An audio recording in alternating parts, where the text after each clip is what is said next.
Dear friends, grace and peace be with you wherever, whenever, and however you are watching this. We've gathered for a time of midweek reflection and prayer. We're not in Knox-Metropolitan United Church. This is part of the ministry of that community of faith. We find ourselves in the 7th week of a time of being a community that is dispersed. Each of us is in the 7th week of what so many are calling a new normal. Not sure how I feel about that term. I worry that calling it normal maybe downplays the fact that so many are struggling in so many different ways. But perhaps calling it normal gives us the permission to find these things to be difficult. If you have a candle wherever you are, I want to invite you to light it.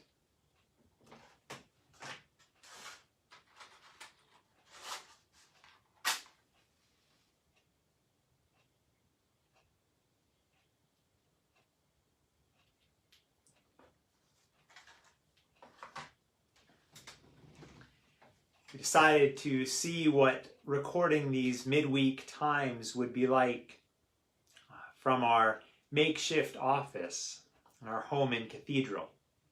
We've got a sleeping 2-year-old just one door over, so let's cross our fingers that we make it through this without a sudden wake up. I wonder if you've brewed yourself a cup of tea tonight. The warmth and the flavor. I've got lemon ginger here. And the pause of boiling and preparing a cup of tea has become for me a precious and very often repeated spiritual exercise these days. On our social media, in advance of tonight's gathering, I shared a quote today from John O'Donohue.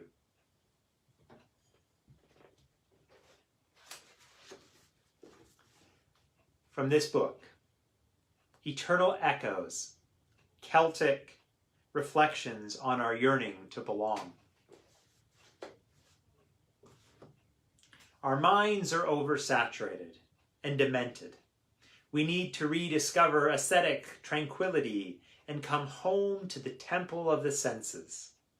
This would anchor our longing and help us to feel the world from within us.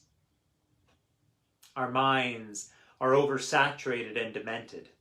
We need to rediscover the aesthetic tranquility and come home to the temple of our senses. This would anchor our longing and help us to feel the world from within. I read this a few weeks ago, and I've been pondering the imagery. There's some pretty compelling words in there. An oversaturated mind, a promise of tranquility, an invitation to come home to the temple of our senses and feel the world from within. I don't know about you watching, but I can certainly relate right now to the idea of an oversaturated mind. There's case numbers to pay attention to. There's curves to be flattened. There's potential hot spots and outbreaks. There's phases of plans to reopen and everyone's opinion on how that looks. There has been such a mass of information. And personally, I have a tendency to live in my head, as they say, even in the most normal of times. Last Saturday, we posted a short podcast from Krista Tippett reflecting on what she called Zoom exhaustion and the need to attend to our bodies. O'Donohue calls this coming home to the temple of our senses so that we might feel the world from within us. I think that's such a curious and appealing phrase, to feel our world. Because we so often, I know for me, and especially now, think through our world, analyze our world, fret about our world, ponder our world. And it can be exhausting. I read this week about a new word that I had never heard before, allostatic load. Allostatic load refers to the damage on our bodies when they're repeatedly exposed to stress. And while it feels like we may be doing nothing most days, our brains are still dealing with constant anxiety and strain. And we can be exhausted not because our bodies are working, but because our brains are. Stress hormones increase and our bodies are in this state ready to fight or flee. But we're not doing either of them. We're having these physiological adaptations each time that we feel stressed, each time that we feel worried. And over time, they accumulate physiologically and psychologically. Last week, I submitted a paper about trauma, bodies, and healing. How we don't think our way out of trauma and stress. And how our bodies have healing wisdom, a resilience beyond that which we often access, resources that could offer our overloaded nervous system a bit of space to catch up with what's going on, to even out our reactivity, to recognize the sensation, the tightness in our bodies, the clenching in our jaws. I was writing about how our ancestors knew how to manage the stress in their bodies, how to make space in their nervous systems, how to soothe themselves, even if they didn't use all the most up-to-date terms from neurobiochemistry. So for a few weeks while working on that paper and while pondering John O'Donoghue's words, I've been trying to practice some of the simple things that I was reading about, to find within my own body that resilience and sureness that I was reading. To find a rooting, to be able to experience what was happening, but find more spaciousness within myself. Please note, I don't mean these things as a cure-all. It's not like, gosh, I started breathing deeply into my abdomen and everything's been great since. These are, of course, practices that some have honed over years and years, but even in a short time with attention, I notice something different. So I offer this tonight, not as an expert, but as one who is seeking to find stores of strength and comfort in these times. I hope maybe some of this is of benefit to you too. In many Celtic traditions, there's a concept of 3 cauldrons. I brought this feeling it was my most cauldron-y looking thing I had in the house. There's the Cauldron of Warming, the Cauldron of Vocation, and the Cauldron of Knowledge. The Cauldron of Knowledge is imagined to be in the center of the head. The Cauldron of Vocation is imagined to be in the heart. Now, those of us from European descent, being influenced by rationalism, we're used to the human self being talked about in the head and in the heart. But in the Celtic tradition, the cauldron that I've been encountering most of in my reading, the Cauldron of Warming, pictures and imagines it is located in the gut, in the pelvis, in the abdomen, which is a part of the body that it almost is like a cauldron itself, couldn't it?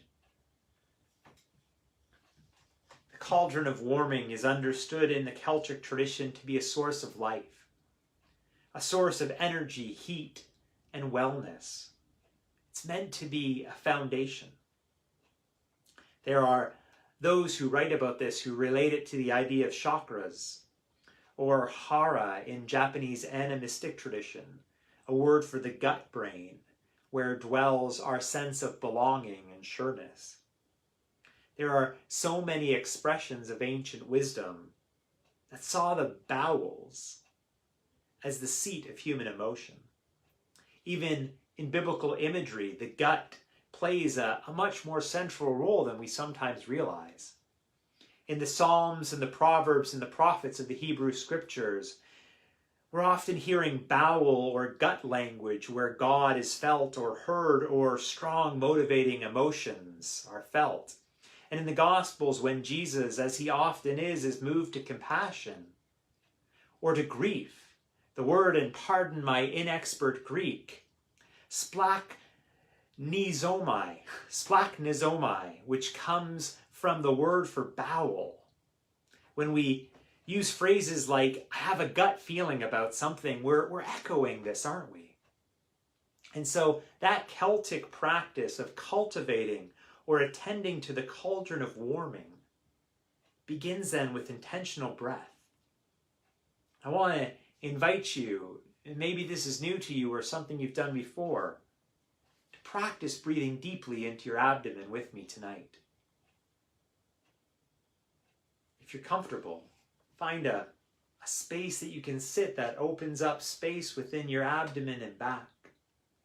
And if you're up for it, place your hands on your abdomen just below the navel. Now, you might not be able to see where my hands are. We'll breathe in this position intentionally, bringing the breath in through our nose and down into our belly.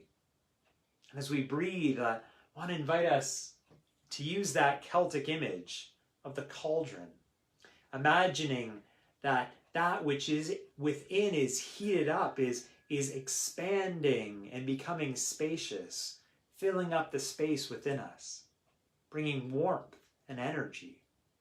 Then as we breathe out through the mouth, shrinking. But we're attending to it like someone in the Scottish Isles, one of my ancestors, might stoke the fire first thing in the morning, or as was often the Celtic way, to stoke the evening fire before going to bed, blowing in and causing the flames to rise for a little bit, and then down and rise and down again. So again, we sit comfortably so there's some space in our bodies. Place our hands just below our navel. So we breathe in our nose, taking the breath into our abdomen, we feel the space fill up. We breathe out through the mouth, feeling it contract. I want to invite us, if you're comfortable with it, to do this together for about a minute. If you want to open your eyes, you can. If you'd like to keep them closed, you're welcome to do that as well. Breathe in.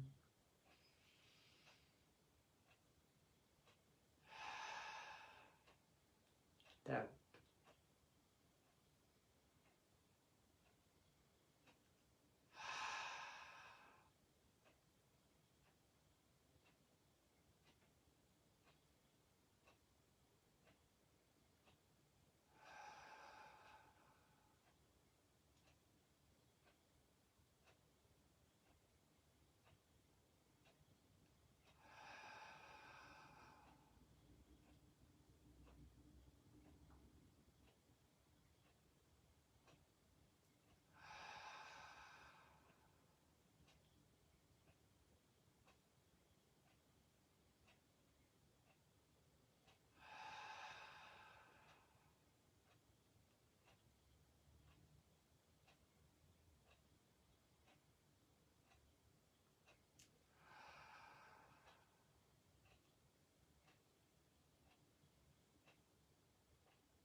A few more as we are comfortable.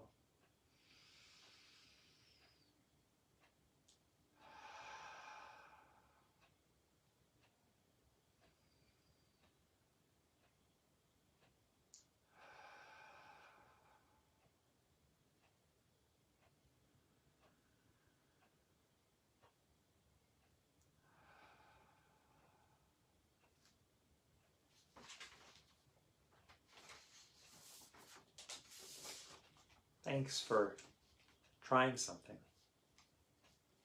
Now, I'd be surprised if that 1 minute alone made a difference. But maybe it did. Maybe you feel that in your body. If it was your first time doing so, maybe that might be an invitation to try to do that more often. Perhaps you've got a similar breathing practice, in which case returning to that even for a short time may really cause a felt effect for you. I've been practicing this daily, both lying in my bed, the beginning and the end of the day, while I'm sitting and while I'm standing. I do it when I think about it, trying to take about a minute or two to cultivate, to tend to that like I was tending a fire that was seeking to heat a cauldron full of soup or a pot of tea.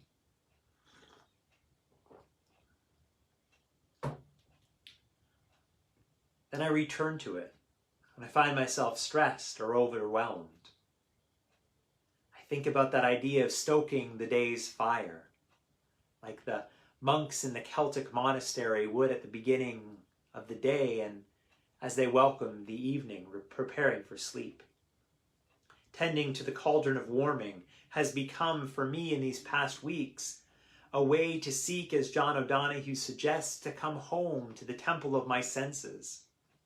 To rather than think my way through things, through my already oversaturated mind, I'm able to feel my world through a sure place within a nourished and more settled body. Maybe this is something that might be helpful in your own life. Maybe you have another embodied practice that helps you in these times. If so, we'd love to hear it. Leave us a comment and keep the conversation going. I want to invite us, if you're up for it, to take that style of breathing intentionally deeply into our abdomen with us as we move into a time of sharing prayers. People have requested some things that we would lift up. If you'd like to name something else, feel free to do so in the comments. I'll be reading them as we go.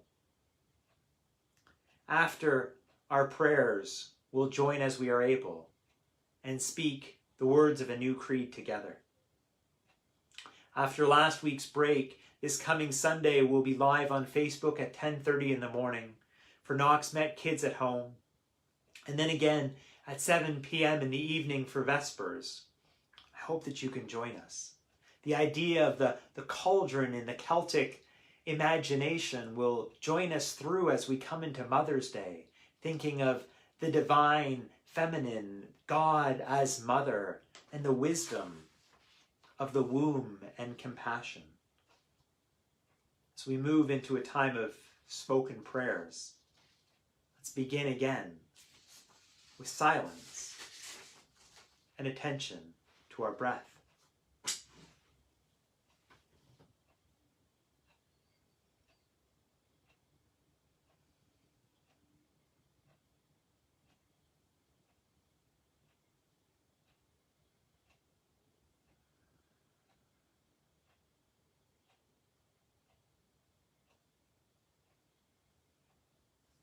And after I read one of the things that has been requested for prayer this week, I will say, "O God," we can all say together, "Hear our prayer."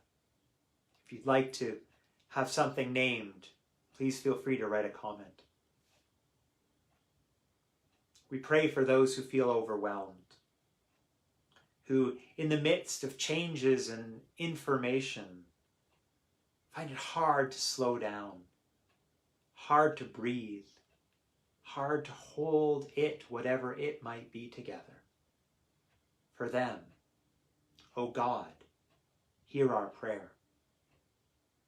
Pray for healthcare workers, for technicians and janitors, for respiratory therapists, for aides and for gurneys, for caretakers in hospitals and healthcare centers, for people administrating tests, studying trends.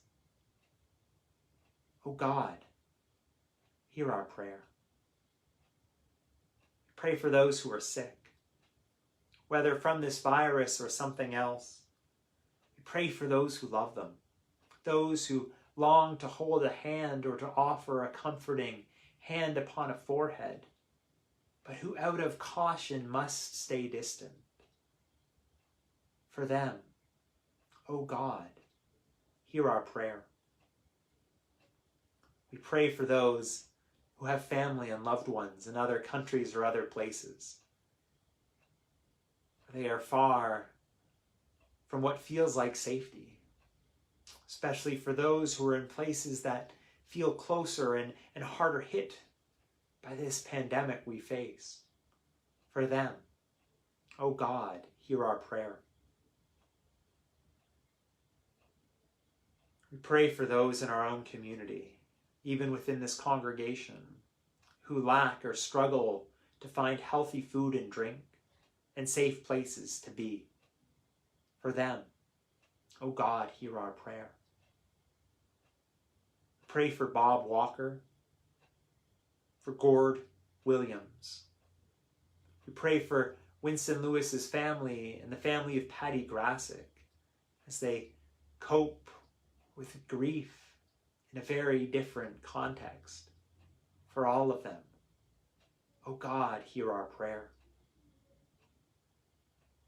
We pray for Gert Smith, who's now in the Tudor Trinity Manor and getting used to new surroundings, and for her friends who wish that they could contact her but can't. For them, O God, hear our prayer.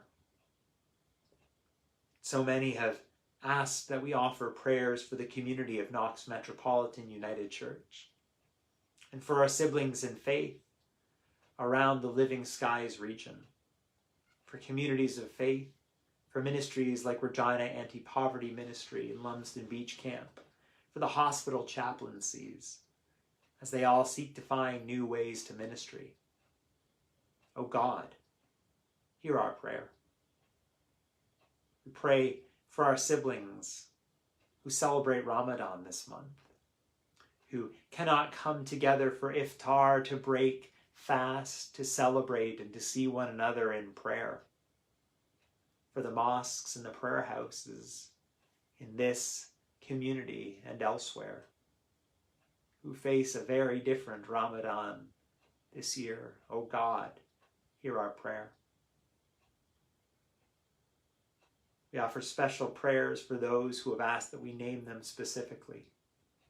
For Stan Holmes, for Wendy Hubbold, and for Margaret David. For them and so many more, O God, hear our prayer. Pray for the peoples of Nova Scotia who still reel from the violence of such a short time ago. We pray for northern communities in Saskatchewan as frightening statistics and seeming outbreaks look quite possible. O God, hear our prayer. And for wisdom for those who seek to find ways to protect the vulnerable and to care for those who need it the most. O God, hear our prayer. For these things and others that we have named, may we find them stoking the fires within, moving us to compassion, grounding us in a cauldron of warming. O God, hear our prayer. As we are able, we'll end tonight with the words of a new creed. We are not alone. We live in God's world. We believe in God, who has created and is creating, who has come in Jesus, the Word made flesh, to reconcile and make new, who works in us and others by the Spirit. We trust in God. We are called to be the church, to celebrate God's presence, to live with respect in creation, to love and serve others, to seek justice and resist evil, to proclaim Jesus crucified and risen, our judge and our hope, in life, in death, in life beyond death. God is with us. We are not alone. Thanks be to God. Amen. Dear friends, wherever you go for the rest of this evening, whatever tasks you have, you find a rooting within divine breath, pneuma, ruach, Spirit of God, who dwells within, stoking our fires of belonging, leading us in yearning to connection with self, with Creator, with all creation, and with one another. Grace and peace be yours this night. Amen.